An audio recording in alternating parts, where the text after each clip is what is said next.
My audience, I apologize for what's about to happen. I'm reviewing this game.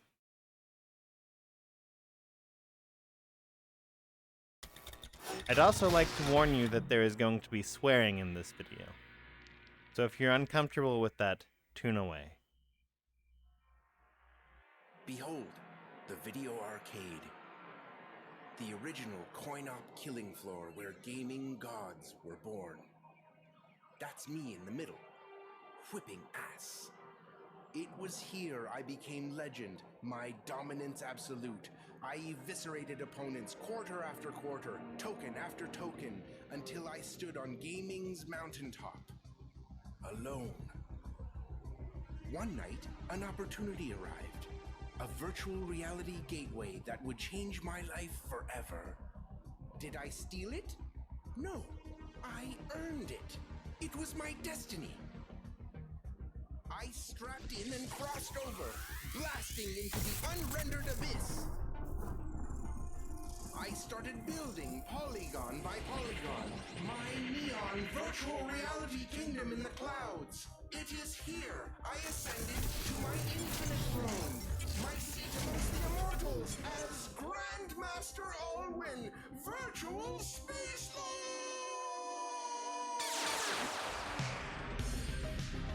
You're in my universe now, Blaster. Prepare to get your ass whipped. Right. This is a review of Blasters of the Universe, which bills itself as a VR bullet hell game. So before we get into the review proper, there are a few things I want to talk about with regard to the history of this game. The first is where you can buy this. The answer is that you really can't. It has been recently sunset from the Steam store. You cannot buy this game on Steam anymore.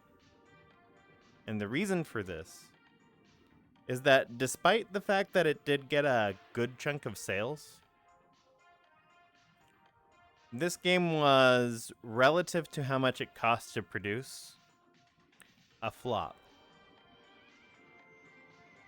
The problem is that they had a good chunk of media coverage, so it was a bit of a darling for the gaming media, but it never really sold well among gamers.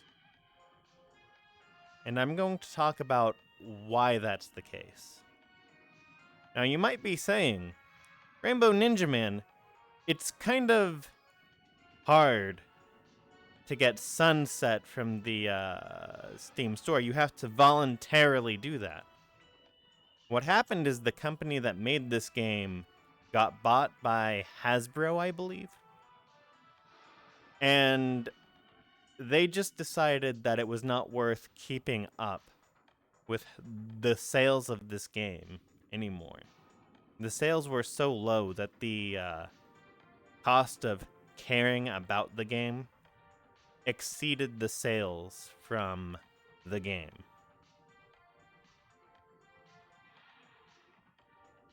I'm going to talk about the mechanics of the game first, so you're going to get an idea of what the game is like. There are 4 levels. The game's kind of short. Each level has 2 modes. There's a level where you fight a boss, there's 2 difficulties, and there's an endless level,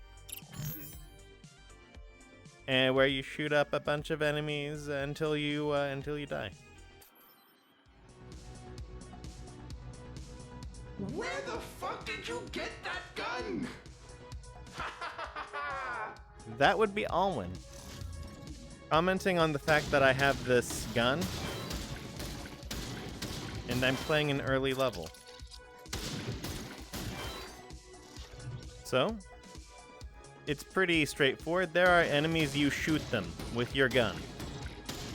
You do this by pointing your gun at them and shooting. Wow, it's almost like VR controls are sometimes intuitive, even if you screw up pretty badly. You have ammo when it runs out, which is gonna happen kinda soon here. Hey, a-hole, stop wrecking my shit! I'll comment on that line in particular later. But when you run out of ammo, you can't shoot anymore. So you take your left hand, you summon a new bullet clip or magazine or whatever by pressing a button, and you throw it into your gun to keep shooting. Yep, that's how you reload. Very intuitive. Enemies will shoot bullets at you.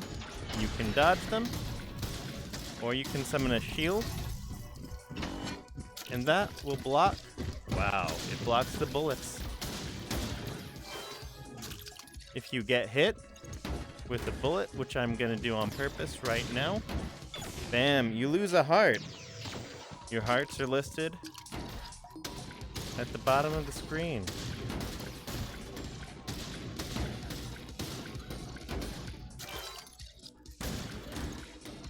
That shield has a health bar. I'm not going to pay attention to it at all, but it goes down. You're so special. I'm still better than you.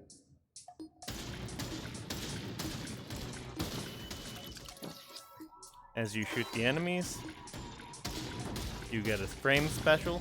It charges up. And when it's fully charged, Hey, spoiler alert! A giant robot is about to burst out of the ground and whip your ass! yep. Oh, hey, that's exactly what happened. Wow, what a shock. Anyway, you get your frame special. And I'm going to show you what that does right now. You press a button.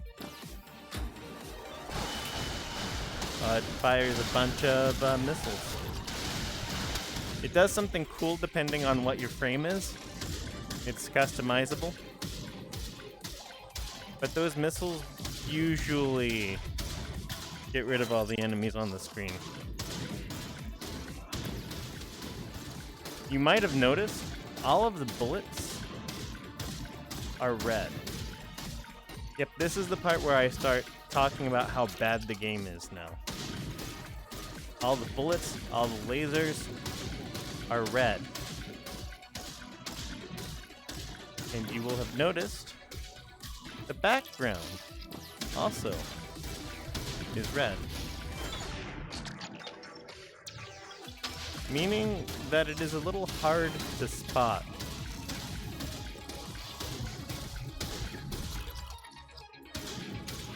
The bullets.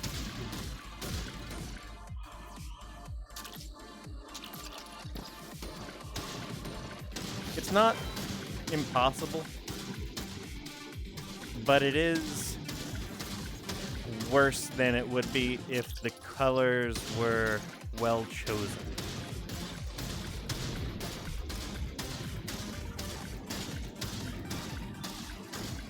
There are ways to accidentally choose the colors so that these are poorly done, but same color on same color, well, it seems deliberate. And that's an exceptionally poor choice. Just give him a second. Wait, he's really dead, isn't he? Oh man, that sucks. Another element about the aesthetics, you can see that the face of the boss is very well detailed. You can see wrinkles. You can see these little lines here. You can see his mouth. Very well filled out. But it's still incredibly ugly. It's very unpleasant to look at. So the color scheme in the enemies, although the enemies are varied, they're not pleasant to look at. Aesthetic choices made in this game are generally poor. I'm going to talk about another aesthetic choice that I think is exceptionally poor. As in, exceptionally poor. The gun. Now, having a big thing that looks like this, entirely reasonable. I think that everything here is entirely nice. I'm not going to complain about that. I mean, someone who plays a lot of FPS is going to have a stronger opinion on this. You know, they're going to be like, oh, where's that trigger? When I could be like, well, the trigger is maybe in here. I don't know. How does your arm go into it? You can complain about things like that, but you can be like, well, this is a silly VR game, whatever. What is absolutely inexcusable, however, is what you're seeing now. Right, there's no sights. So it's hard to aim. Now, because of the fact that this particular shot type is a big laser, and as you're shooting it, it sort of gives you a nice laser pointer, you don't have to aim so well. But for other shot types, you really do have to point your gun properly at a thing and aim it. And it is difficult to aim the gun. Now, you might say, well, Rainbow Ninja Man, you just suck at aiming guns, and that's true. But not having sights makes it a lot harder. The spot where you're aiming is obscured by this module. These are the modifiers for your gun. And you can change these. You can get this, which is a nice little pointer. It's a laser pointer. Wow, that's really nice. You have a thing that aims for you, more or less. Wonderful, right? Then you have this one. And this is clear. And the fact that it's clear, oh wow, you can aim at the bullseye by just pointing at it. And that sounds absolutely top-notch, absolutely amazing. The problem is that this one, your shots bounce off. And you can see that the lasers just go everywhere.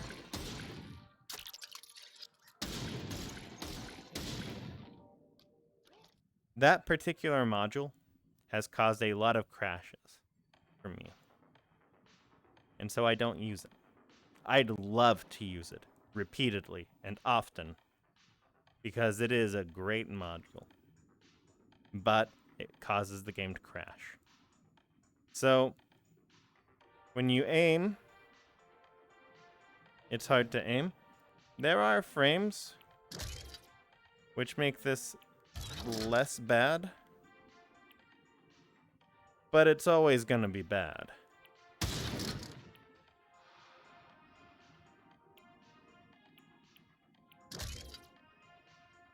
Because there is always something on top. Now, we're going to talk about these modifiers a little bit more. I talked about these modifiers a little bit. You unlock the thing on the left first, and the thing on the right last. So the first thing you get is this boy, which helps you aim. That's really nice.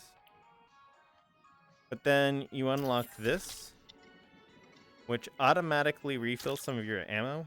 That's a little useless because reloading is, well, it's fast. You get this, which breaks the game. This one is kind of useful. It's a little bit of a chain shot. That one is kind of useless. This poison, which you get really late into the game. It's a very small amount of damage. And it's kind of useless. So, there's a few of these power-ups which are obviously better than others.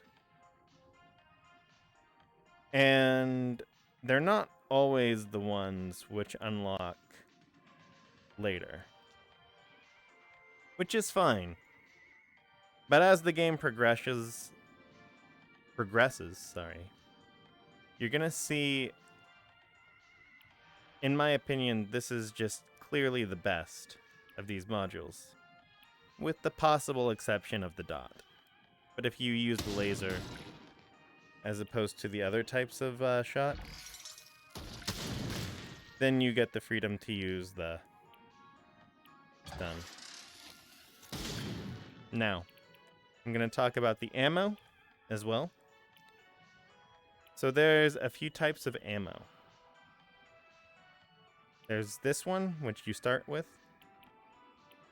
But I want to talk about this one in particular. Some of these have a fill rate. And what that means is that as you shoot your gun, the ammo depletes.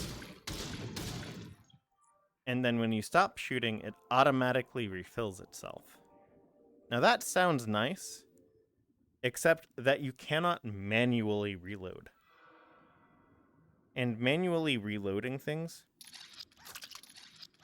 is fast.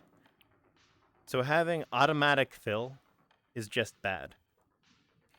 So you won't want to never use the shot type or the ammo types which automatically refill. Because if you're out of ammo, you just cannot shoot. Another thing, this is a semi-auto, right? So you have to click every time you want to shoot, which is a little sad, but that's fine. But when you compare that to this one, which is fully automatic, you can just hold the button down. It's really nice. You'd go like, oh, well, that's a feature that you'd want to pay for somehow, right? You want it to be less powerful.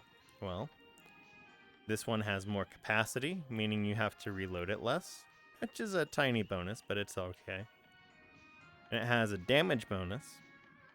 Look at that damage bonus. Look at that damage bonus, and look at that capacity. Capacity is lower. Damage bonus is the same. This one is strictly better than something that you unlock later. That's kind of bad. A lot of these choices are a little bit like that. Some of your choices are just so much better than others that you don't get real deep customization. So the three big issues: the gun, aiming it is bad; the color scheme detracts from every aspect of the game because it makes it hard to dodge; and the customization options are, in some sense, really meaningless. All of these can be excused as simply poor design choices. But I think in light of the biggest flaw with the game, I don't believe that these were unintentionally bad choices. And this level is the one that I think showcases the things that Alwyn says, which make me think that the game is just designed with ill intent. Alwyn's character is the thing that I hate the most about this game. He seems like he's designed in a mean-spirited way. And when I say that, I don't mean that Alwyn himself is a mean character. He is.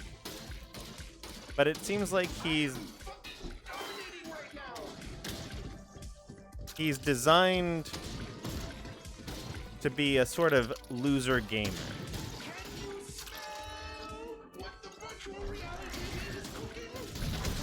And that's fine. I wasn't paying attention, got hit. That's fine.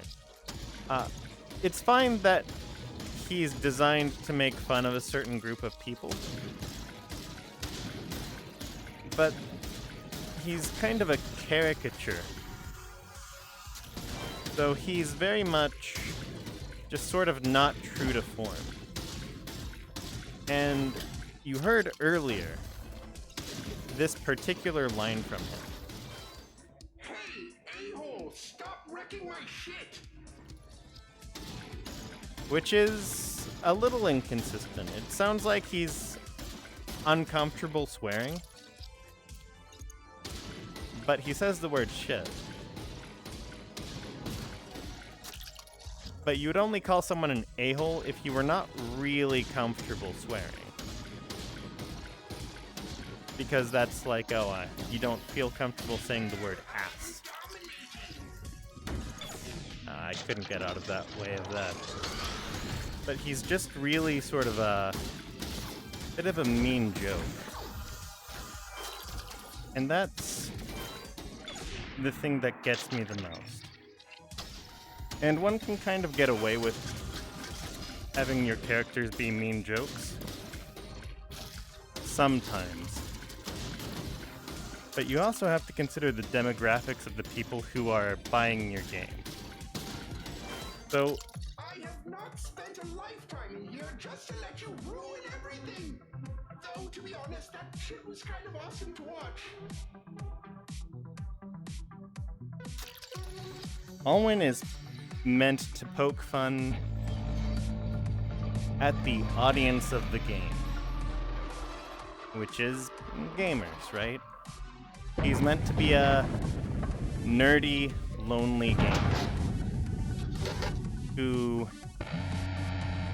very much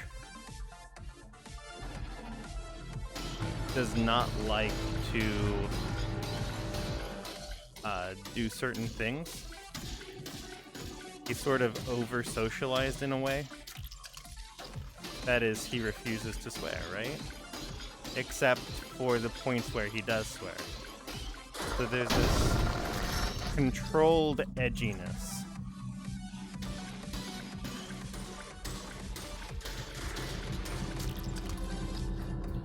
Let's make sure that we dodge this properly. Good.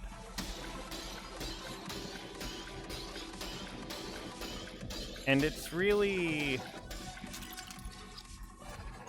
fake and corporate, while simultaneously being a little mean-spirited. It's sort of like the game is saying, hey, consumer, I think you're a loser.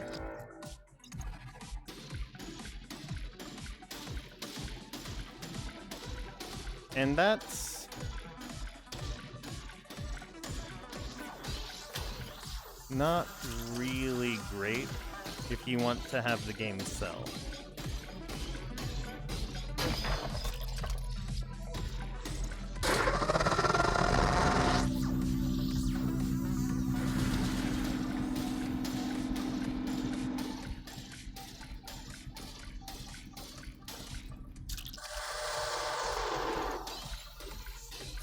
And I think that's really why the game didn't sell so well.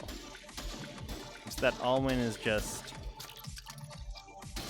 not a character who sells the game to gamers.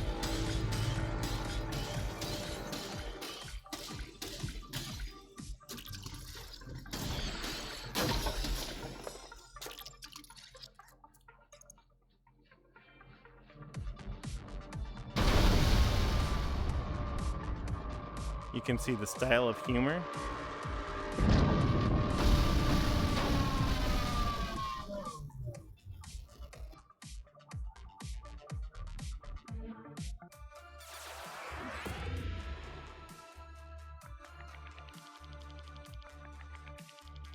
It's very much one where it's like, oh, swearing is the funny part. But it really isn't. We're gonna play the ending here. Time to go back to the real world, Blaster, where you're probably in a windowless basement, not wearing pants. Oh, please. Please stop. I'll give you all my action figures. They're in mint condition. This was my third boss fight today. I need a nap! Okay, well, I suppose you earned an achievement. How's this?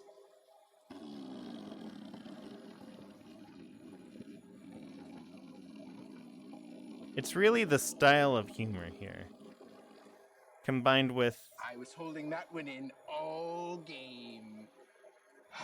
this. Oh, this is awkward. Never been beat before, so I guess roll credits. The end. End of the game. Congratulations. Fucking asshole. Beat me for the first time. You know what? I'm gonna try this again someday. It only took me 20 years.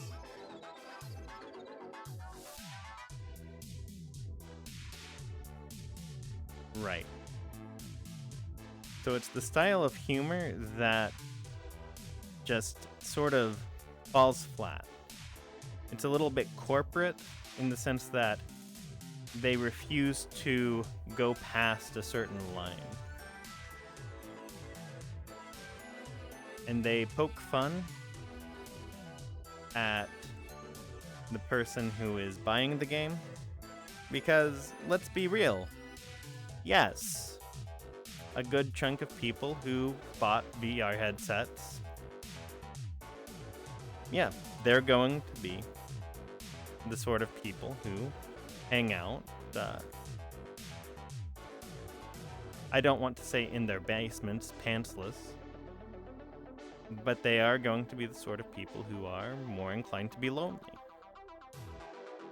Now, this was probably not true now, because the Quest is a little bit cheap. But at the onset of VR, not very early adopters, but somewhat early adopters, will have been nerdy men.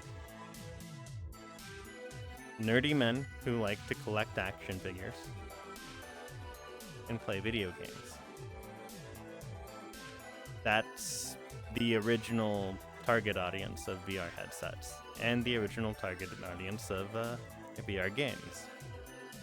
And if you make fun of that type of person too much, then you've alienated a huge chunk of your audience.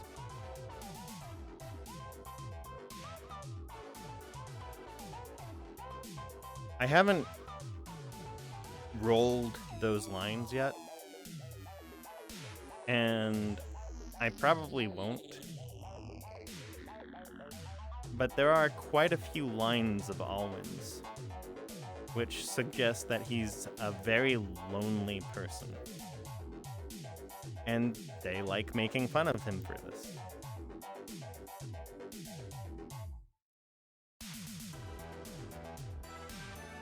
They like making fun of Alwyn for being lonely. They like making fun of him for being nerdy. They like making fun of him for being kind of dorky and poor with words and awkward. And that's honestly a lot of gamers. And if you're cruel to that sort of person, who is your audience, they're not gonna like the game. Now, one might say, well, Rainbow Ninja Man, you're being a little cruel to the audience of games now. And I think that's fine. A little bit. If you're being really honest about it. I don't think it's inherently bad to be nerdy. I don't think it's inherently bad to be awkward. I'll make such jokes occasionally.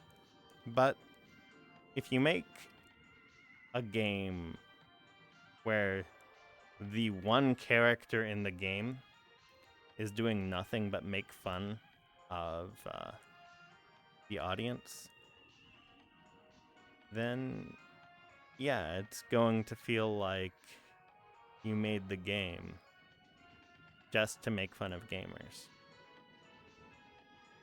And it feels malicious. Even if there is a small element of truth to it. You can tell the story in a way that's kind, where you say, oh, this guy is lonely. Maybe we can try to give him a friend, for example. Or you can tell it in a way that's cruel, where you beat the guy up. Like this.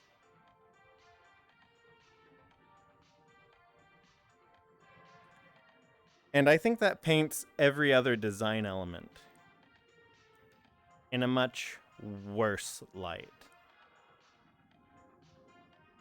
It makes the gun feel like it was purposefully designed to be hard to aim. It makes the modules feel like they purposefully designed them to kind of suck. It makes the color choices seem like they were purposefully designed to make it hard on your eyes. That's bad. It's bad when you're questioning if these poor design choices were done because the designers genuinely hated the player. And I think that's the worst thing that I can say about a game ever. I don't think I'm going to say anything like this about a game that I'm going to play ever again. And that's why, even though this game is not something that you can really buy anymore, I think it's worth talking about. I think it's worth saying, this game failed badly, and I think it failed for this reason. When a game screws up this badly, when a development team screws up this badly, when it seems almost malicious.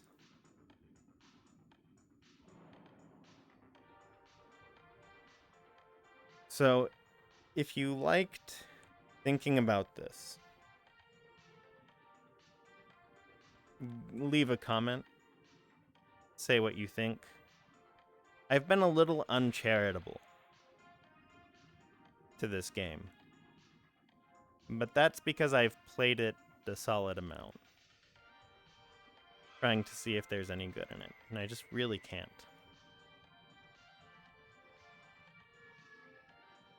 But if you think differently, go ahead and say something in the comments. Like, if you like this kind of content. As far as subscriptions go, I don't think you should subscribe if you like this kind of content, because this video, this type of review is absolutely a one-off.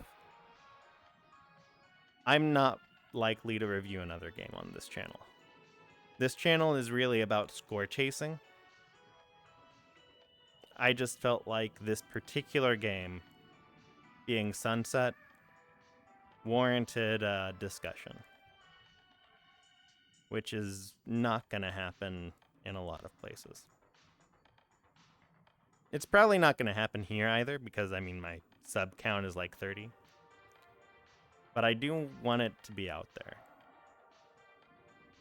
So, like and comment if you liked this content.